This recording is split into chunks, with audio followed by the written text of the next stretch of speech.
Hello and welcome to another edition of the Spare Time podcast. And we'd like to thank ADR Wear for their sponsorship of the Spare Time podcast. Yes, we've got t-shirts on as usual. I found mine. And it's a little late night one for us. It's just after 9 o'clock tonight, so it's not too late. But it's late because our guest on this edition is Richie Teese, who is currently bowling the US Open in Indianapolis. So welcome, Richie, and thanks for coming. Thank you. No, thanks, boys. Thanks for having me. We'd like to ask you a few questions. In the US Open, how's it? This is the first day of the US Open today, isn't it? How's it going? Yeah, first day. So they run 3 squads each day. They letter them A, B, and C. I bowled the first squad. I'm on A squad, so I bowled this morning, very early this morning, 8 a.m. we started. Didn't do too bad. This is the hardest pattern we bowl on, I'd say, on the whole of the tour season. It's 39 foot dead flat, so it feels almost. It's definitely the hardest pattern that you probably bowl on ever, almost. I was minus 49 for my 8 games, so currently right now with B squad currently going on right now, I'm around the 40 numbers. I probably will be around 40 to 50th going into tomorrow, but there's plenty more games left. It's like 16 games left, so that's with the next 2 days. So yeah, sitting okay. You know, not up in the rafters with a few of the guys that are plus, but it's the hardest pattern that we bowl on. So I was just happy to stay in contention right now and not bowl myself out of it, as they say. How many's in the US Open this year? I believe the number is 108 guys. I think it's 108. Last year, I think it was 140, something along those lines. But I know it's around between 100 and 145, around that number. I think it's 108 this year. But so yeah, not doing too terrible. Yeah, keep fingers crossed, and hopefully it'll pick up a little bit, and you'll end up with a plus in front of that figure. Yeah, no, it should. Yeah, the next 2 days. It's funny. The next 2 patterns, they kind of define where you can play on the lane. It's like the second day they have a pattern, and it literally looks like a middle finger. So it kind of like dictates to you where you kind of need to play on the lane. And then on obviously the last day we bowl on 49 feet, which is also dead flat. But with 49 feet, you're kind of dictated to play as close to the head pin as possible. So scores generally start to go back up after this first day. It has done in years prior that I've bowled in the US Open before, but yeah, you can definitely bowl yourself out of the tournament today if you it's easily done if you don't keep your wits about you. I mean, you're quite a rarity, really, because there's not many British PBA players, is there? I mean, you can probably count on the fingers of one hand how many there are. So why do you think that is? It's really difficult to come out onto the PBA tour. It has been for quite a long time. It's I'd say the avenues to get to the PBA tour currently, it basically requires a lot of money, a lot of time away from home, and a lot of dedication. I think it was a hair easier in like the middle of the 2010s because a lot of the fields were open. There wasn't any kind of restrictions that there are today, like having a title, being up there in points, but you have to be able to have a title to be able to get into the fields to have points. It's the World Series now also has restrictions. Prior, the World Series, it was anybody could bowl, but now it's you have to send in a resume to be able to bowl the World Series, because that was my ticket in. I won in the World Series back when the fields were open, so I was fortunate enough to win back in 2017, and since I think it was around 2018-19, as long as you had a title, you could play in the main field on the PBA tour. But it's like some of the guys currently bowling this year that I know, Arna from Iceland. He's trying to make it out here. Pontus Anderson, William Svensson. It's a lot of time and effort having to go through what they call PTQ squads. They are pre-tournament qualifying squads. So it's basically an 8-game full tournament, almost like a sweeper, where if you're not in the top 20 after 8 games, you're not playing for the rest of the week, and that can go on week in, week out. And if you're consistently good enough and make it past that 20 every time, you have the potential to earn enough points to be able to play every week. But that's really tough when you're pretty much playing against the best, or pretty much the best in the world, to try and get to play even better players in the world, you know. So yeah, it's I feel like that's probably why I don't think you're going to see many Europeans getting to the tour as much as back in the 2010s, where you had Dom, Stu, Osku, myself. I joined late in 2010s, Mika Koivuniemi. There's so many different kind of Europeans that were on the tour back then, but obviously some of them have grown up, some moved on to the 50 tour, some stopped bowling. But yeah, I feel like it's pretty difficult to get here at this current moment in time. There are going to be some rule changes towards the end of this year that I can't reveal, but it's going to make it a little easier to get to the tour for pretty much the world, really. But right now, it's like you say, that's probably why you don't see as many right now. I think it's obviously a financial consideration when you're not from the US. It's, you know, if you in the US, it's still pretty difficult because the US is such a big place, and you know, you still got to fly around from one state to another. But you know, when you're from outside the US, to be there for the length of time that you need to be there, just to get to where you need to be to even think about joining the PBA, it's a big financial strain on anybody. Yeah, like I think I worked it out one time, because there was a few guys back home that were asking me, like, how much would it be to like play an event, like, you know, all in all, like people, you know, you look at flight costs being around £1,000 ish these days. You're looking at hotels for a week and a half, which is roughly the same price. You look at entry fees, like most of them are either $500, or if you bowl the World Series, it's $1,000. You know, for one single event, you're looking at $4,000 to $5,000 just to play one event.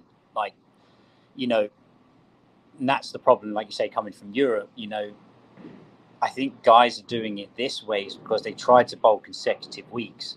You're not just going to come out for the one, spend $5,000, and be like, oh, that's me done.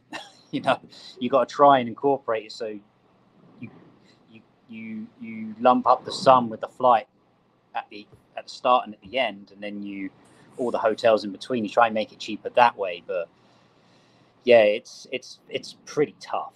And currently, right now, I believe it's common knowledge. I believe so. It is, but at the end of this year, if you're not top 43 in points, you will have to end up PTQing, going through that route, or they're bringing out another system to get into the tour. So, I mean, do you think it's the difficulty for non-US players getting into the PBA? Do you think that is good for the PBA? Because if it was easier for non-US players to get in, it would be seen much more as a world event rather than an American event.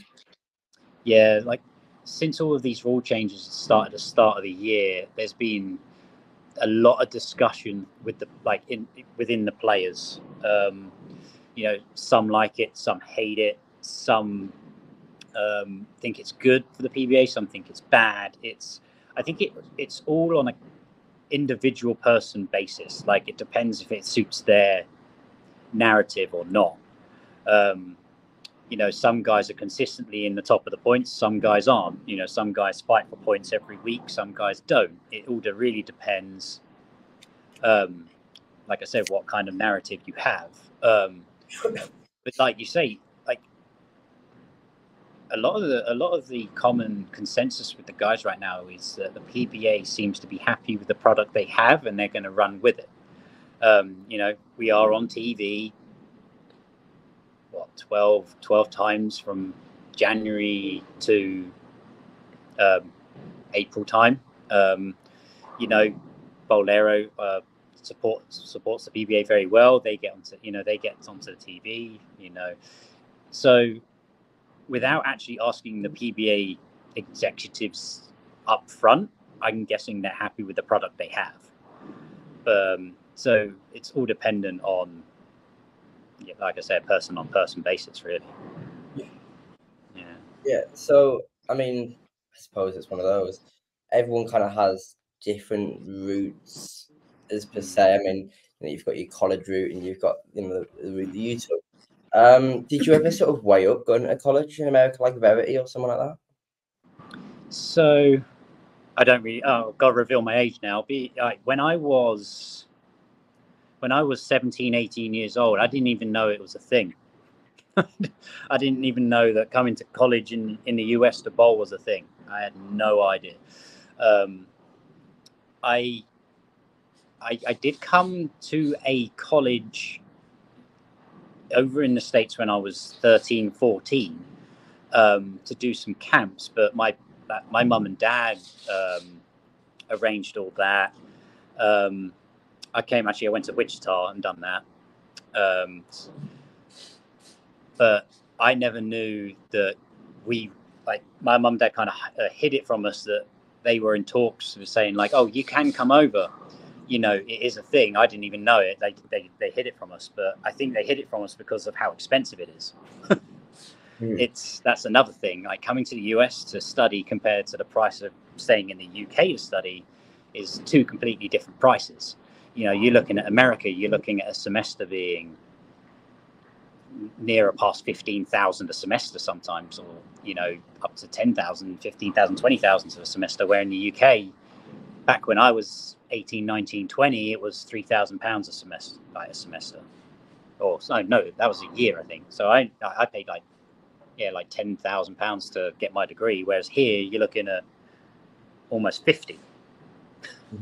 So I actually didn't even consider it as, you know, going through the college route at all. So yeah, I mean, I think I can say this anyway.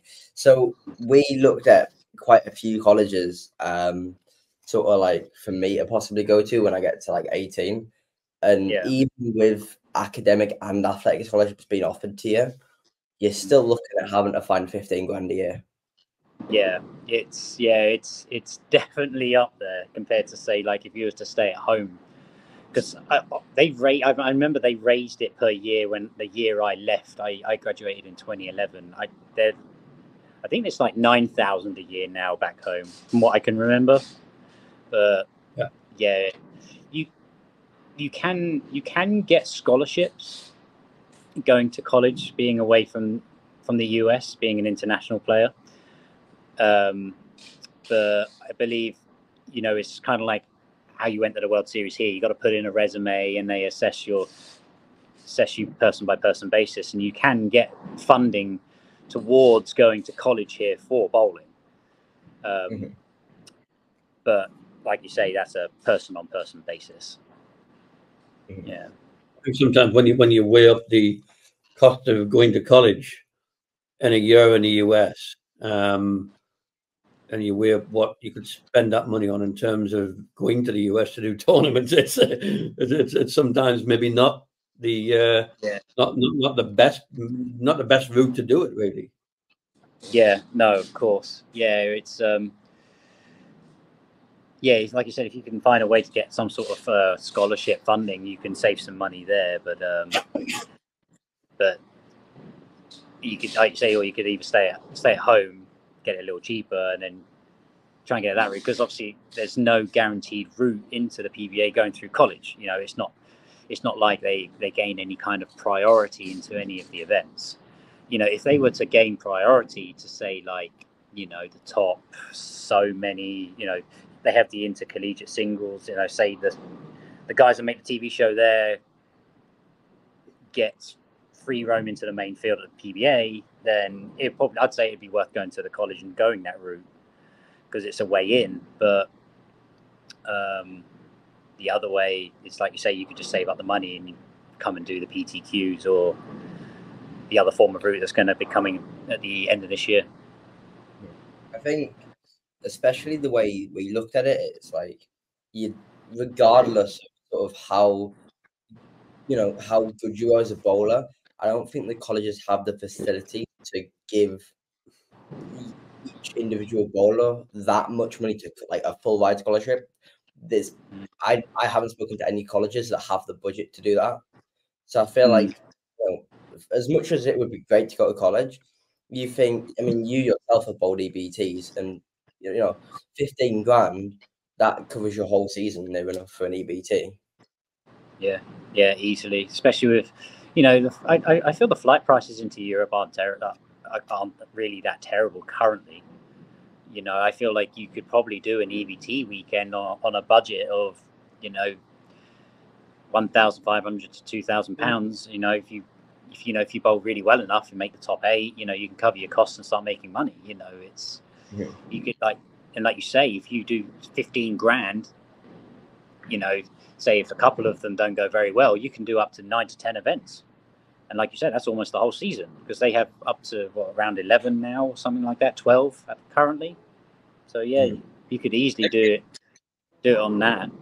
We worked out an average of about £1.5 grand for an event, and that was for both of us, for me to go to. So there's good means of doing that. I mean, you're hardly staying in the Mandarin Oriental or anything like that, but you're staying somewhere that's habitable, and you fly in economy and stuff like that. But it's possible. It's certainly more affordable. There's no doubt about that. Yes, like you say, it's definitely manageable for sure. But the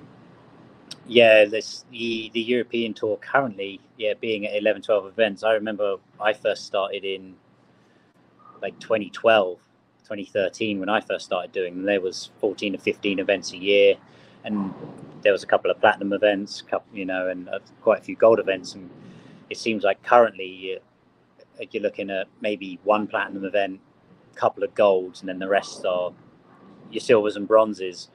But I think we have our friend COVID to thank for that, and that year that killed a lot of that, annoyingly.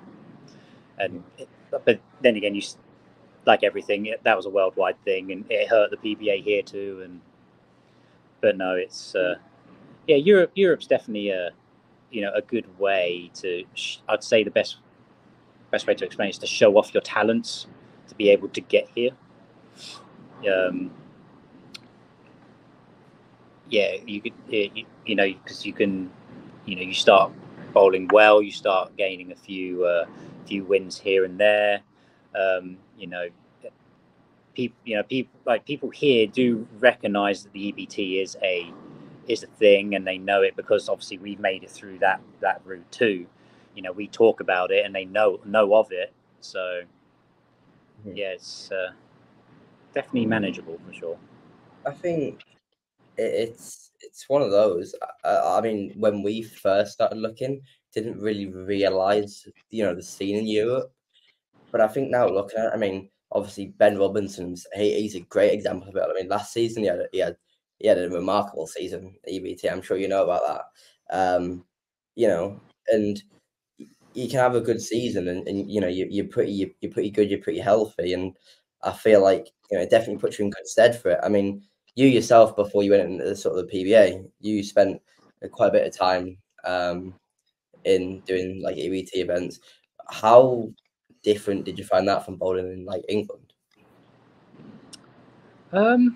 It was definitely like when I first started doing it, it was more like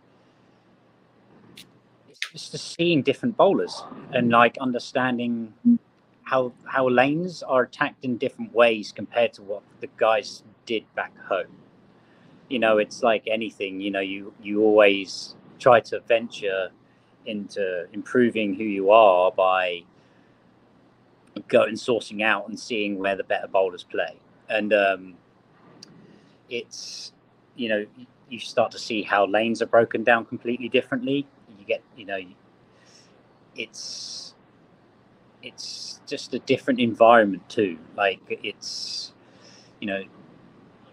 it feels a lot more serious because there's a bit more money being thrown around. You know, squads can be, you know, you're looking at some of them being 150 euros a squad for just 6 games, whereas back home you're looking at, you know, let's take the ESBT for example. You bowling 8 games for what I think this year's £95. You know, you're getting more games for less money, and obviously prize funds are a little different. You know, they're not as good, but they're good. You know, Lee does a great job with getting sponsors for that, and the money's a lot better than it has been in recent years. But when he goes into Europe, there's a lot more money flying around, so there's a lot more, you know, there's more tension between people. So like, it's just the environments are different, lane play's different. You know, there's more egos and everything like that. It's just dealing with different environments really, and being able to adapt. Like you say, with Ben, with what he's done, mine and Ray's little protege, Ben, blimey. He was lucky. He kind of got a little bit of a heads up. Like, me and Ray have kind of told him, like, this is what you got to kind of expect. You know, it's not an easy route. You know, it can be expensive. You know, make sure you budget and everything. But yeah, no, it's definitely it can be also very rewarding. You know, you know, once you start to learn what's going to happen, how to, you know, once you know, attack the way the lanes, you know, are being shown to you, and it can be definitely rewarding getting into your first, say, like finals day, and then going through the progression, making the final step 1, final step 2, and the final step 3, making the step ladder, then winning. It can be very, I'd say, very rewarding for sure. Mm-hmm. I mean, I've had a little taste of it, sort of the youth EBTs. Obviously, I've not bowled a full EBT yet, but I think, you know, you'll bowl. I think it's either Friday, Saturday kind of time, and obviously if you qualify, then you're playing Sunday. And I think once you know, you hit that Sunday, then you play the few games, and as you advance more and more and more, you know, you can feel the pressure, even though there's no like TV cameras or anything like that. You can definitely feel the pressure in the center that, you know, oh, we're getting closer. And even youth events, you know, you might have, think I'm going to Copenhagen this month, and there's 750 euros or something for first place as a youth event. You know, you can definitely feel the tension. But I think I'm pretty lucky in myself. As now, like you said, with Lee and the ESBT, there's kind of a pathway to sort of like BTBA, then ESBT, then EBT, and then to PBA. But you know, like you said yourself, you sort of bowled through EBTs. Martin Larson's bowled through EBT. Oscu as well. I think even Jason Belmonte at points bowled EBT. Yeah. It's definitely a sort of critical point to be able to get yourself into the PBA. What advice could you give to someone who's maybe bowling EBT or even bowling in their own country that's looking to try and get themselves to the PBA? Yeah, like, I would say, like, the best advice I could possibly give is just, like, if it's a dream, just never give up on it. You know, if it's your sole dream to be here, just, you know, never give up on it. Never let anybody's opinion of you affect what you do. I've had a few people in the past, and even to other players that I know, even players out here that have been, you know, have spoken to them and said, "Oh, you'll never make it." I think the prime example, it's a funny story. So I'm guessing you know who Dick Allen is. Yeah, Dick Allen. So he has a tattoo on his arm, and it's every time he picks up a ball, he sees it, and it says THB on it. And the reason why it says THB is because he was bowling in some events before Dick Allen, who is Dick Allen of today. He was told that he was a typical house bowler and he would never make it out on the PBA tour. So he got tattooed THB for typical house bowler on his arm to never forget what that guy said to give him motivation to stay here and stay the course. Like I felt like that's like the perfect thing, you know, to have to give you the motivation. And it's just cliche. It's just, you just don't give up on what, you know, the dream you have. As soon as you start giving up on it, really you should just reevaluate like where you're going, really, because, you know, my dream was to be here. I never gave up. I didn't let other people's opinions of me affect what I did. You just have to believe that you can get here, and want, you know, and lo and behold, here I am spending money bowling on the PBA Tour. So yeah, I'd just say, yeah, never give up. Always believe in your dream, and whatever it takes, in reasonable manner. Don't make yourself bankrupt. Don't make yourself homeless. You know, do it within your means, but never give up on your dream, really. I think it goes for anything where somebody has some ambition to do something that is seen to be out of the ordinary or exceptional. There's always going to be the doubters, or the people with some sort of jealousy, or just generally negative people will be there to make some opinions and say things that I don't think they're necessarily intentionally looking to get you down, but just the way their mindset is. But I think you know, the way you have, yeah, I mean, you're in a small elite group. You got to have a different type of mindset to get to where you have. Which brings me on to the mental game, and I will be talking about the mental game on all of these podcasts anyway. But I think it is, and I think it's important in any pursuit where you're wanting to be at the top level in the world. But how do you handle a mental game? Do you have any particular sort of go-to, I wouldn't say therapist, but people you watch, or particular types of inspiration to, you know, to help with your mental game? Yeah, the mental game, like you say, Ben. It's probably the biggest part of what we do. Like, it's like my mental game towards this game that we do, or the sport. Sorry, I won't say game. I'll say sport. The sport that we do. It's like my mindset's changed throughout the whole of my career, and there are some small similarities that I've taken through my years with my mental game. But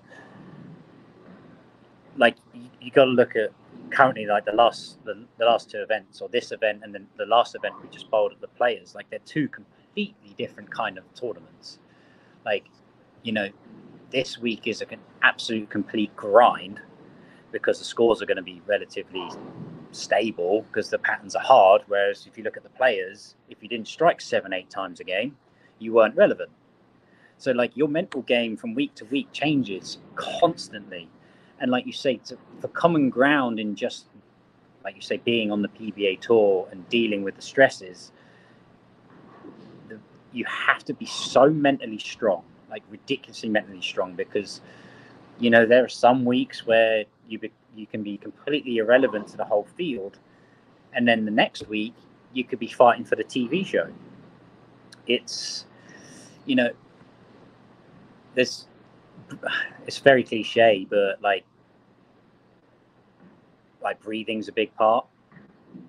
You know, not panicking. That's one thing that's always stuck in my head. I bowled an event. I can't remember what event it was. It might have been in 2019 World Series or something like that. And I was with Jim Callahan, who's our hard ball rep for Storm. And I was sat down bowling a block, and Belmo was 3 to 4 pairs down to me. And he goes, we'd only just bowled 3 or 4 games. So it's early into the tournament. And Jim goes, don't look at his score, just look at Jason right now. He's like, could you tell what his number is just by looking at him? Because Jason's very, very work-like, doesn't react to much. He's very to the foul line, walk back, sit down, say nothing, don't do anything.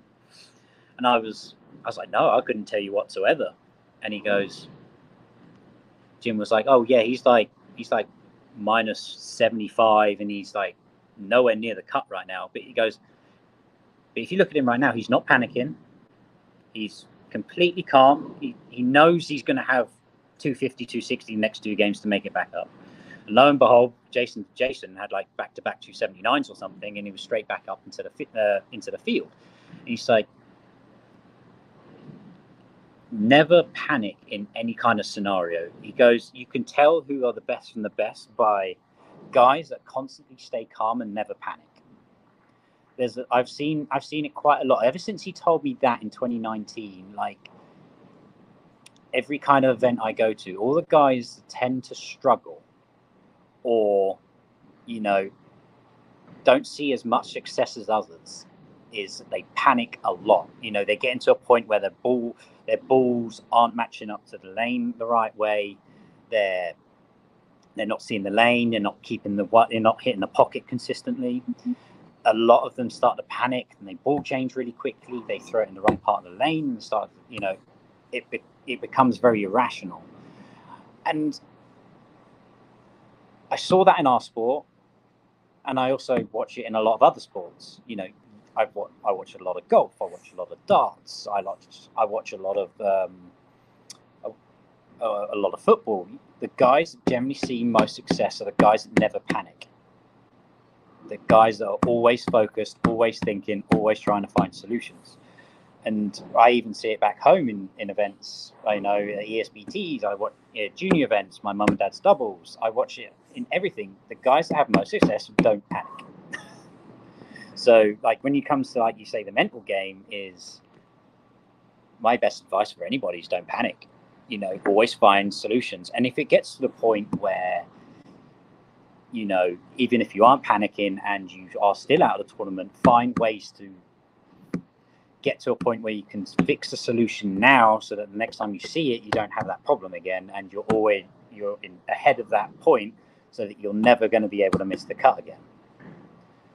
That's, you could take that into, every tournament you do. You see it in darts, the guys that are affected by, the guys that are shouting, the crowd in the back, the Ali Pali Wasp, for example. The people that focus on more of those things are always guys that don't ever win the match. Small things like that, basically.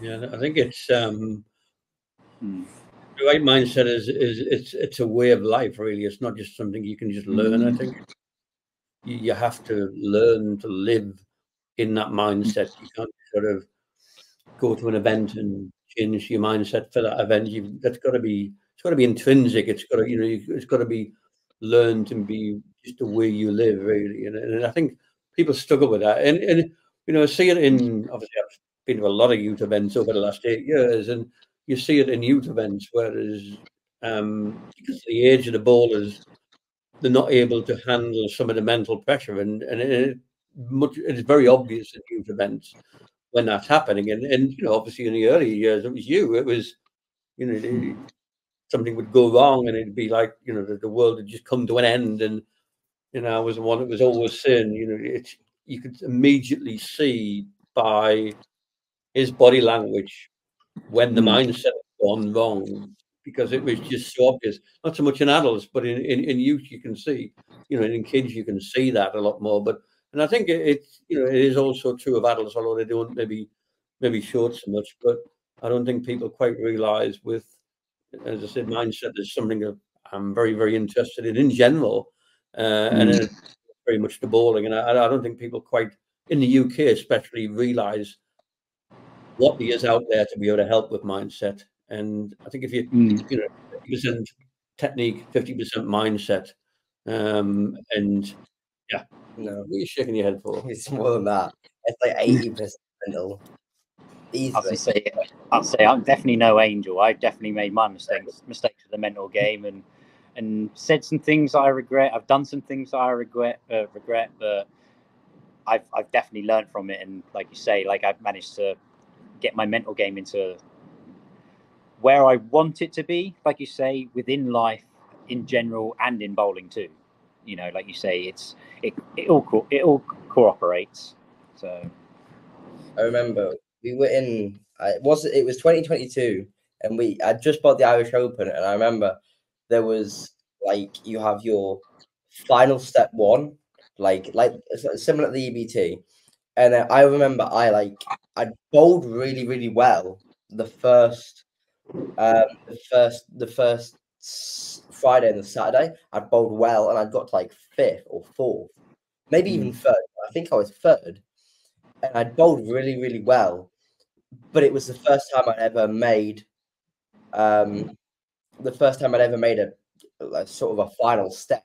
You know, you've got past round two, you're in the final step, and I remember I lost it basically, and I like completely didn't know what to do, and it still happens now sometimes where, like you said, something will happen, you think, oh, I'm not striking. You'll look over, see the guy at your left striking more than you, which I really shouldn't look, but everyone does at some point, and then you panic, then you make the wrong ball choice, and then because you've made that ball choice and that was wrong, then you fall into a bit of a spiral of making loads of changes that you wouldn't normally make, and then you kind of look back after and think, why on earth, why did I do that?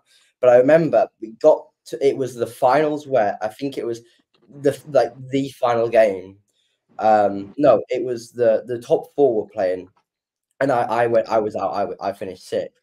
And I remember I was at the back of the lane with my dad. And my dad, like you said, is always huge on mental. And there was this guy called Lucas Martinsson, who's Swedish. And he ended up winning that event. And my dad said to me, look at him. Look what he's doing. Look how he bowls. Look at him when he's not bowling. Look how he's composed. He's calm. He's not, if he misses a spare or he doesn't strike, he doesn't react. And I think ever since that sort of moment, seeing him win and watching how he bowled for the entire day, it's so obvious now to me. Especially, I think I bowled the English Open on the same pair as Dom all weekend, and watching him just all the day. Like I think the first game we had I had 140, Dom had 170. I think Chris Oates had 170 as well.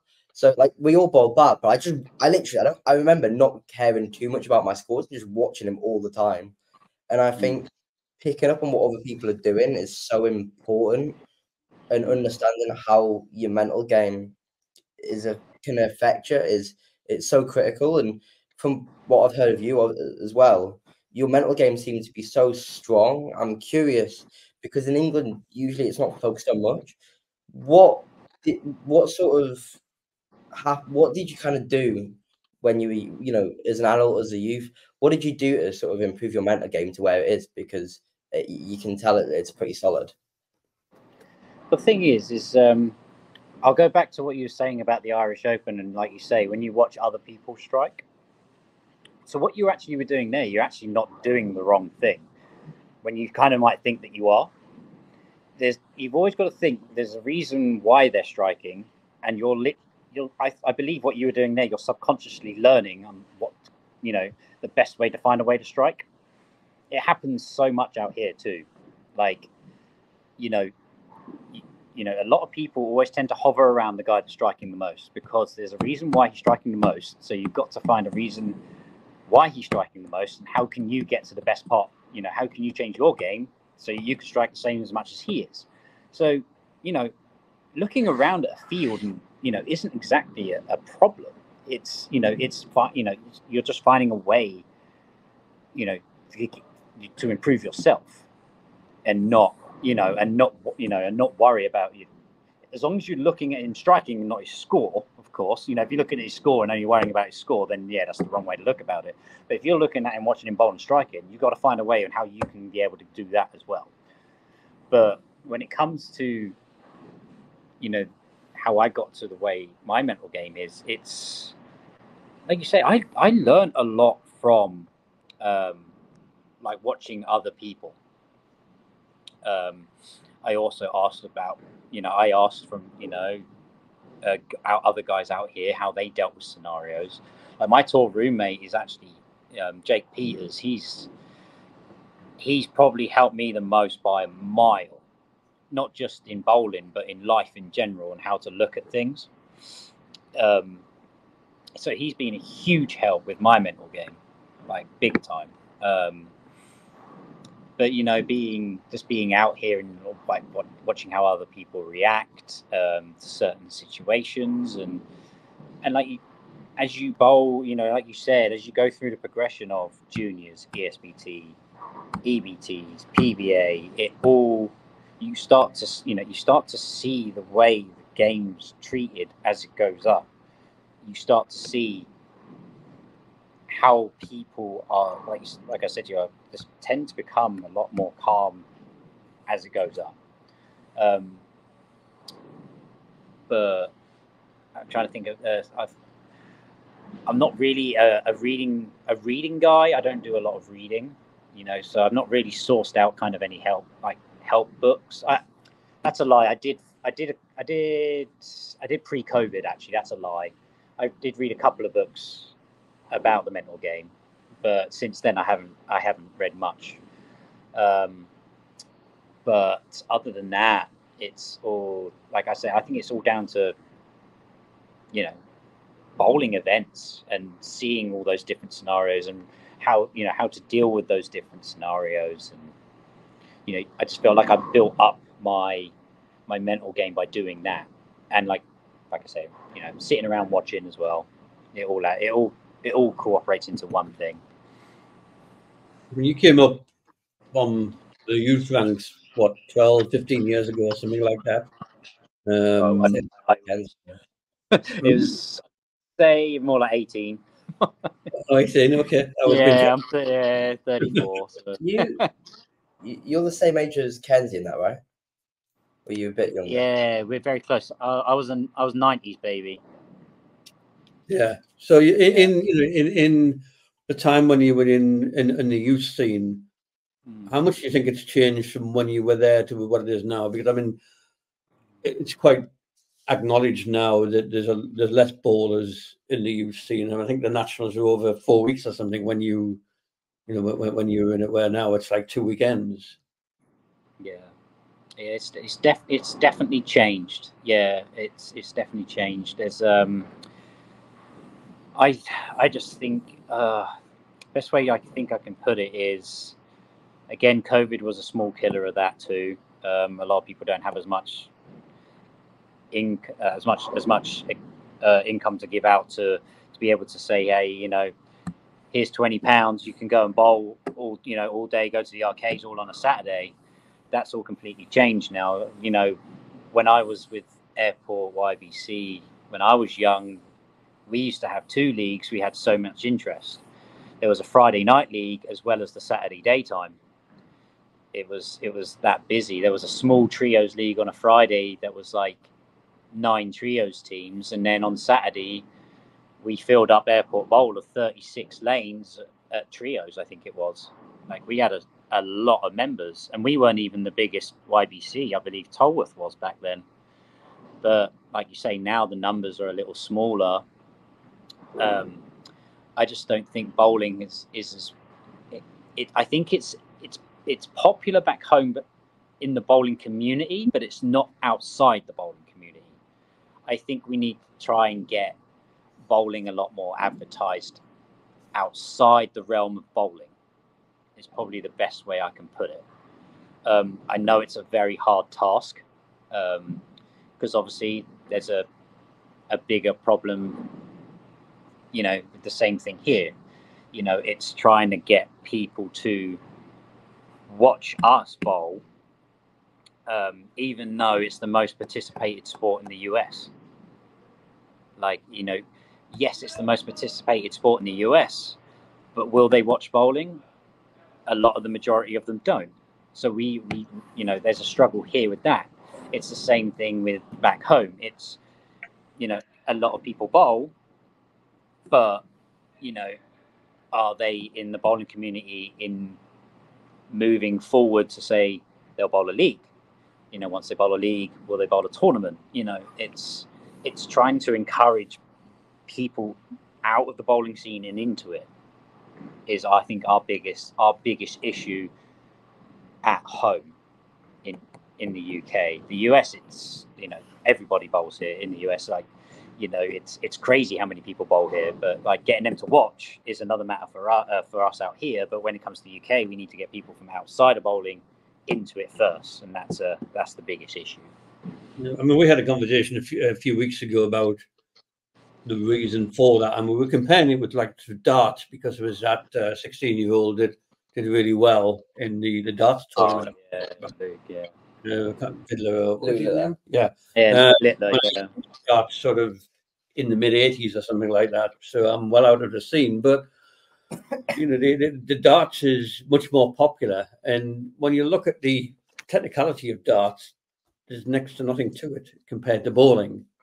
You know, I mean, it's a dart and it's a board, and you throw it, and it's a lot simpler, and there seems to be a lot less to it. But one of my theories where I said that the thing is with darts, it's much easier to set up a dartboard in a large room where there's a bar with some big TV screens, and where everybody just sits and gets drunk.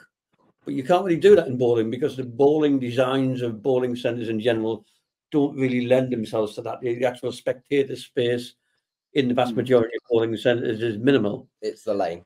Yeah, and then you've got the lanes. You've got, you know, lanes adjacent to each other. You've got however many they are.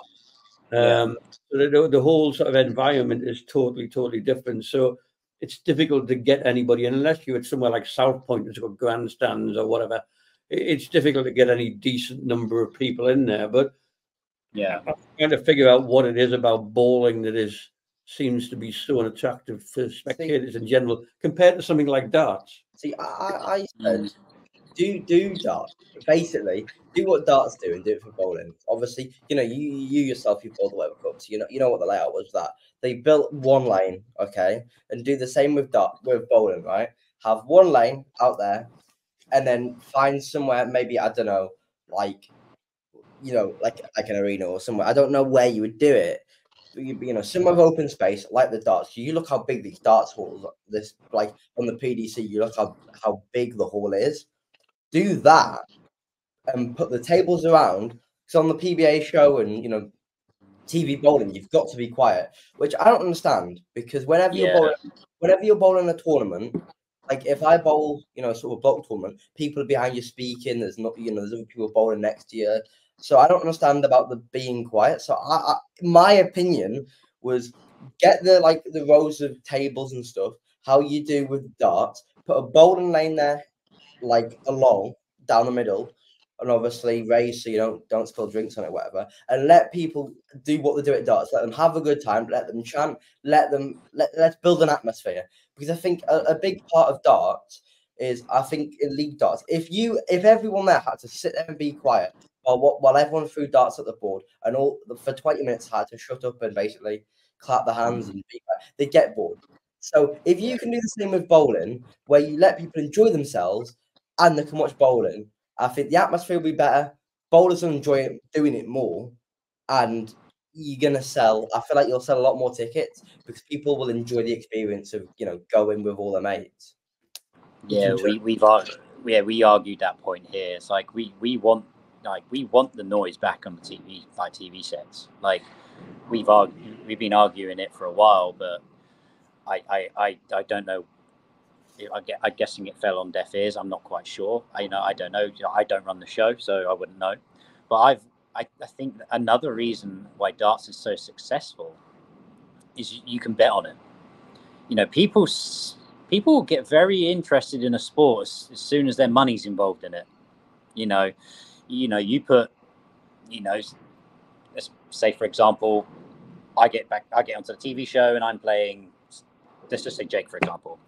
You know, say if you two put £20 on Jake to win or me to win, you're going to start and watch it, aren't you? You're not going to just find out like, oh, you know, I'll look at that later and, oh, did I win the money? No, you're going to be sat there watching it and hoping that I win.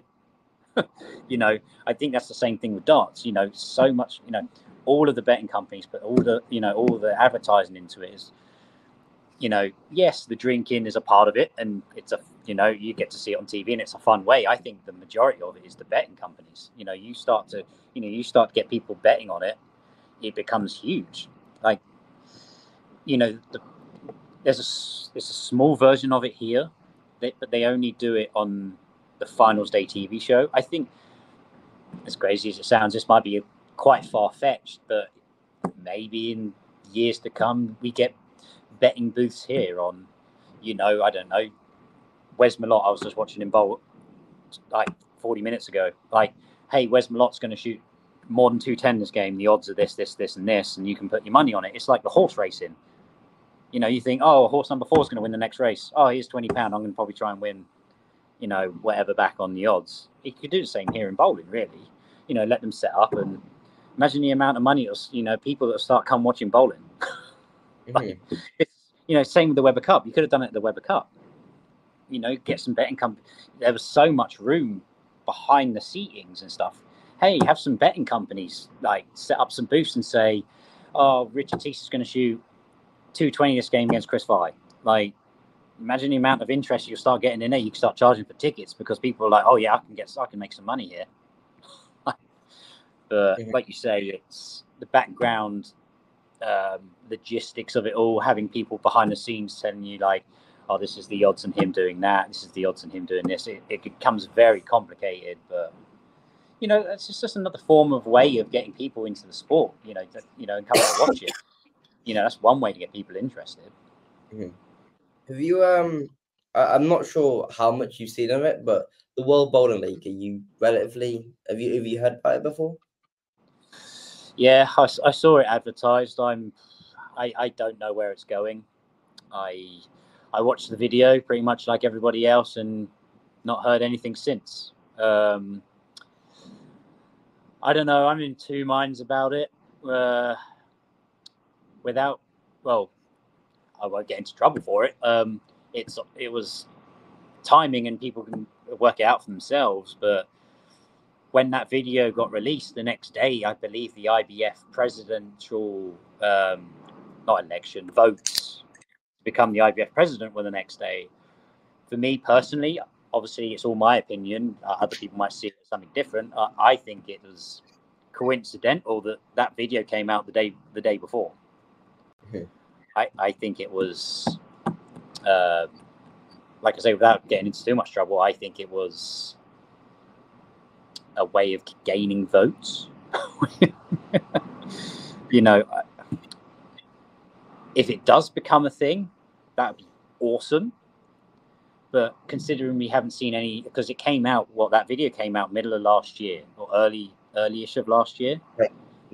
October, November. Before that, yeah, it was about summertime. We were still doing podcasts back then. I can't remember. Like, I knew it wasn't the end of last year. I think it was middle of last year towards the start. It might have even been the year before. I can't remember. It was summer. I can't remember, but I what I do remember is I can't for the life of me. I don't remember who it was.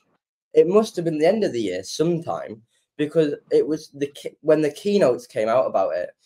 We started the podcast in September last year, and I remember it came out, and the week after it came out, we had someone on the podcast, and I don't have a clue who it was that came on the podcast, but I remember speaking to them about it on the podcast.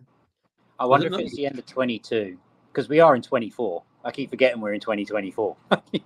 I think it was potentially end of 2022, maybe. Maybe something got put out about it, and then it was the keynotes that came out a year later. I don't know, but I know I saw like an email. I signed up to the email and everything, and they were like, "We're gonna have a town hall where everyone can come and like put their own opinions in." And that was like some time this year. So I don't know what's happening with that nowadays. Yeah, it's considered. The one thing it also kind of clarifies what I'm thinking is just we haven't seen any kind of development since that video. We've not seen anything. I don't know if you guys heard anything about it, but I've heard absolutely nothing. No. Like nothing. Yeah.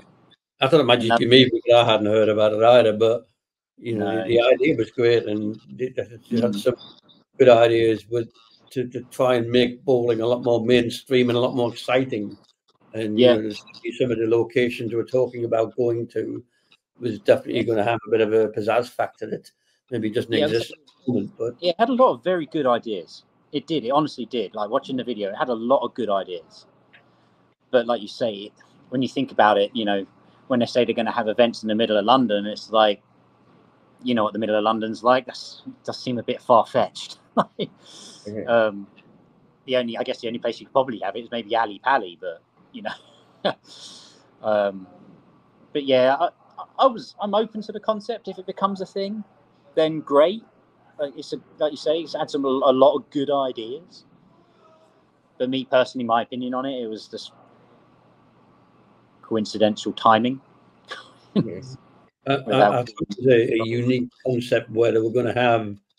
I couldn't quite get my head around how this would work, but they'd have like the audience would be sort of circulating the whole bowling alley, bowling lanes, and I had this vision of bowling taking place in the Royal Albert Hall or something like that.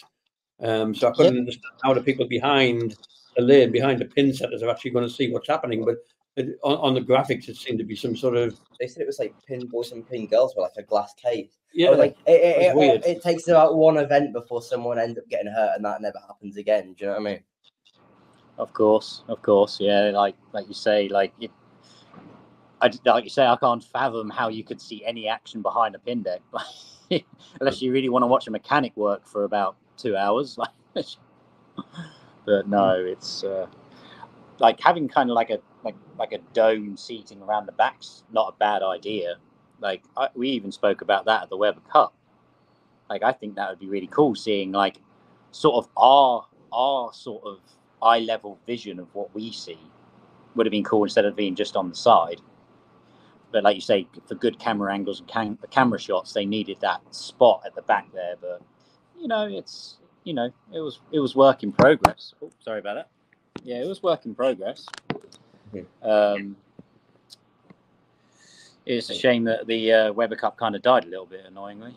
Yeah, I mean, you bowled, but I think I went to the year that you bowled. I can't remember exactly, but I think I went to the year you bowled, which was like the last year that it happened. And I know for me, I remember it was probably going back here, 2016. I'd have been, this can make you feel really old here, but I was 8 in 2016. Yeah, and we went to, I think it's Weber Cup in Barnsley, maybe, or Manchester. It was somewhere. And I remember 16, I think 16 was Manchester. Trafford Centre. So we went, and it was, I think we were like on the other side. And I remember we got given like signs we could hold up and stuff like that, and you could cheer. It was quite a good atmosphere. I remember like I think we spoke to Martin Larson about how mad it was that when I was 8, I was watching him bowl on the Weber Cup, and then like 8 years later, I was literally traveling with him for 2 weeks in France bowling the competition. But I think the whole just event of like having, I don't know how many people there were, maybe 100, 200 people there in the audience. But you had like you towards the end of it, you had Jesper, you had all these huge names and bowlers where you had the American side of it and you had Europe. Could have even done USA versus the world and just brought that to England, what they did in America. And I think for me, what I noticed was the bowlers that started more recently to me in YBCs that have seemed to have dropped off and stopped bowling had never been to the Weber Cup. But there's a lot of bowlers my age who I speak to regularly. And one of the main reasons they think they're so invested is because they went to the Weber Cup when they were like 6 and 7. So I think the fact that the Weber Cup isn't there. I mean, it was also the only TV coverage England had of bowling, And so I think it's not great that it's not there anymore, but hopefully in the future something can come back towards the sort of aspect of it. I mean, even if I think the Weber Cup was like midday and a midweek shown on TV, even if you could, slot a PBA event in there that was like 2 weeks ago, I think the whole issue with bowling in England at the moment is obviously we have a lot less people in the country than I think there's like nearly as many people bowling in America than there is in our entire country. It's something mental like that. But it's definitely something that people like you would definitely help them with, where you go and bowl in the PBA and people in England can look up to you and go, I want to be like Richie. Yeah. Yeah, no, like you say, it's a shame we did lose the Weber Cup. Yeah, because like you say, it was because I'd done the same thing. I went and watched the Weber Cup when I was a little younger, and it was like you say, it was a way of being able to see the talents of what was out here before I got here, and yeah, it was a shame we lost it. I know that Barry Hearn, I still believe he has it in his brain, because I think it was the World Darts Championship. He had a small interview somewhere. No, it was the Mosconi Cup. I remember watching the Mosconi Cup, and he said about how he used to spend time in pool halls and bowling alleys. So I know bowling's still on his brain. I know it's a shame we lost it, but like you say, it's just trying to convince Barry Hearn and the rest of Matchroom Sport to try and get it back. It'd be a little. Let's hope you can find a way to do it. Coming back a bit closer to home, you and your brother Ray own a pro shop, according to his research anyway, is that right? Yeah, we do. Yeah, like a small little pro shop. Yeah. Whereabouts is that? Oh, sorry. Hello. Airport Bowl? Hello? Yeah, Airport. Oh, no, not Airport Bowl. We're just locally at home. I see. Okay. So yeah. Where did you learn to drill bowls? And it looks very complicated to me every time I watch somebody drilling a bowl. Oh yeah, no, whilst I was in the US, I learned hands-on from different pro shop operators while I was here. Just talking bowling basically. While we're here and we're sat in a bowling center, sometimes you just get curious, walk into a pro shop and start talking. And we learn. I've learned from going from tournament to tournament. Just the small things on how to lay out balls, and while we're here, we have to throw them, so we have to know what's in our hands. So we learn how to lay them out and make them do what we want them to do. So that's how we, like me and Ray, got to where we are with the pro shop. That's interesting. Yeah. I thought you were going to say something. Go on. It's one of those things for me as well. I mean, I spend probably a lot more time than I should in a pro shop.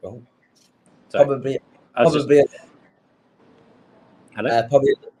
lot more time in a pro shop than I should. I think. What is that? I spend like 6-7 hours a week in a pro shop or something stupid like that. But for me, it's all about. I feel like you can learn a lot from the pro shop. I mean, I'm pretty gifted. Other than like maybe that's that.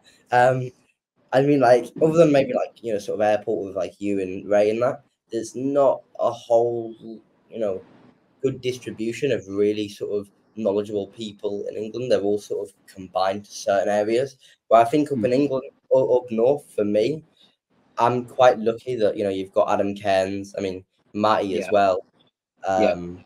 Andy, and even there's all sorts of people up north who spend a lot of time in the pro shop, and me just sitting there on a Tuesday after training or on a Thursday after training or whatever, you learn so. I mean, I still don't know much about sort of actually drilling balls, but you learn so much about actually the game of bowling and what you should be looking at and what you should be thinking of when you're in a pro shop. I mean, the amount of stuff that I've learned is just, I think it's really beneficial to sort of, I think in that aspect of you said sort of Ben was like your kind of protege. I'm sure Ben's learned like a ridiculous amount from the stuff that you and Ray have managed to tell him. Yeah, it's yeah. I remember the first time he came round, he was like, "Oh damn, I'm going to need to bring a booklet." We've taught Ben quite a few things about layouts and understanding what they do in regards to like the ball motion and balls and stuff. It's like you say, it's almost just like you say, just passing on knowledge.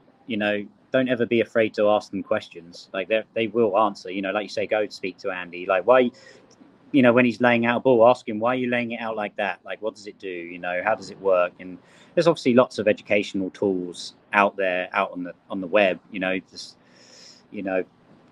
lot of YouTube videos. Actually, a good one is the Mo Pennell series is really good. Like I would definitely recommend that if you're looking into finding out more information in regards to ball layouts and fitting people, everything, you know, anything to do with regards to the bowling industry on the bowling ball side and the pro shop side. It's, you know, there's a lot of educational tools through YouTube as well as obviously through Google and stuff. So that's also helpful. But like you say, even just talking to your regular pro shop guys, you know, you can find tons of information. Just ask them, you know, obviously when they're not super busy, because, you know, you don't want to be bugging. You don't want to be that guy that goes and bugs them all the time and, you know, constantly while they're busy. So we're going to go into some quick fire questions now, which Ben is going to ask you. We are. Either. I was going to say, yeah. I'm saying my phones are unfortunately close to dying, so we'll run through these if that's okay and Quick wrap it. question. Yeah. All right. Yeah. So, what's your favorite ball? My favorite ball of all time, Yeah. it's probably the Shorelock, Storm Right. Shorelock. That came out in like 2016, 17 time. Who's the best bowler you've bowled with?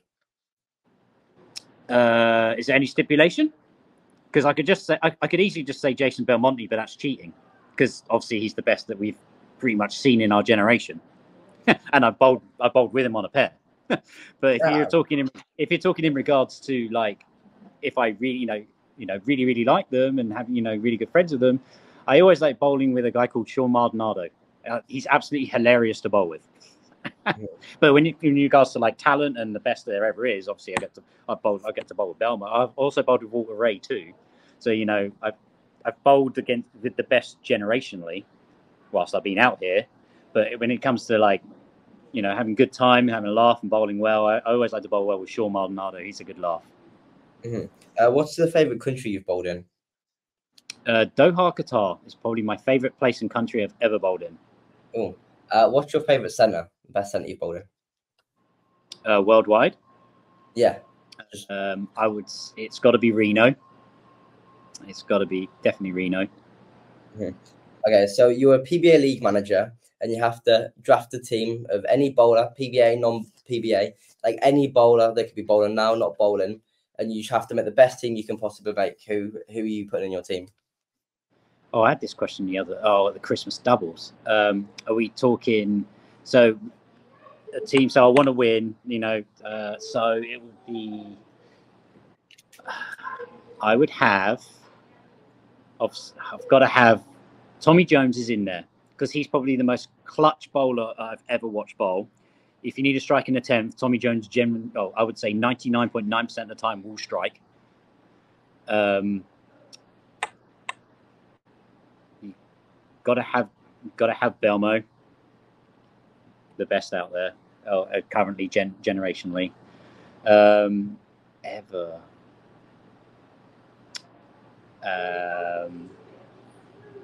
Norm Duke, for sure. So I've got two more, right? Yeah.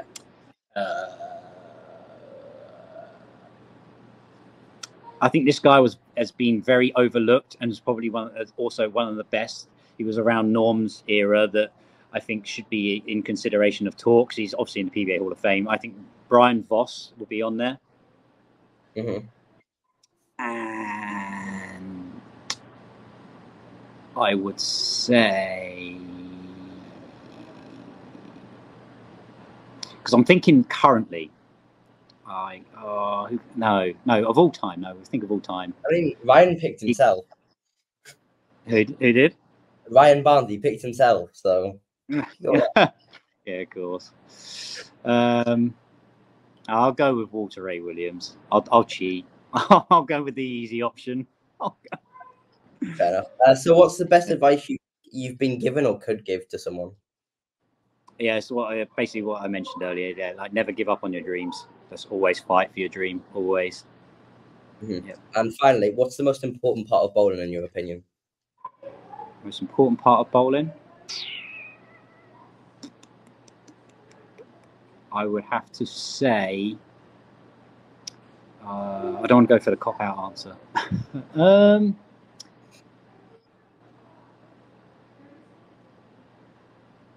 I think it's meeting your own goal is your most important part of bowling.